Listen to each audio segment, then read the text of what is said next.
vous demande pas si vous regardez les matchs de la Coupe du Monde et en particulier les matchs des Bleus, puisque ce matin, vous arborez le maillot de l'équipe de France. Voilà, en plus, vous ouvrez grand votre veste avec les deux très belles étoiles en or. Est-ce que je peux vous demander de lire pour nos auditeurs aussi ce qui est écrit sur votre t-shirt ? J'ai porté ce maillot pour dire que si l'équipe de France le voulait, elle pourrait aller sur le terrain avant le match avec un maillot portant les valeurs de notre République, liberté, égalité, fraternité. Car s'il y a un signe que l'équipe de France pourrait envoyer lors de cette Coupe du Monde, c'est de porter cette exigence de liberté, d'égalité et de fraternité que d'autres équipes arrivent à faire résonner, comme l'équipe d'Allemagne, comme l'équipe du Danemark, comme l'équipe d'Iran, qui a refusé de changer, avec un courage exceptionnel. Exactement. Il y a ce courage que certaines équipes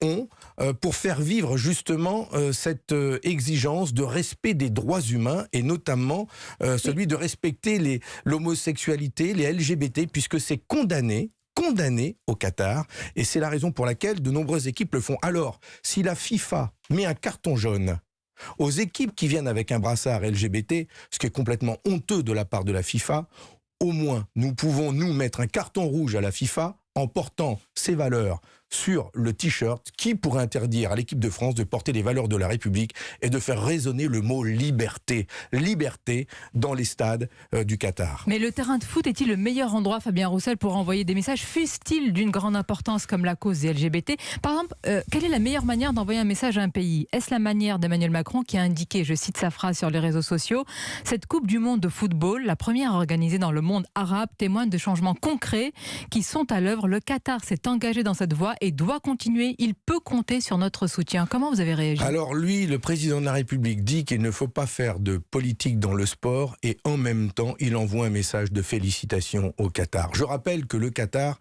est le seul pays en France avec qui la France a établi une convention fiscale lui permettant d'être exonéré sur les plus-values immobilières. Le Qatar est le 5e pays à qui la France vend le plus d'armes.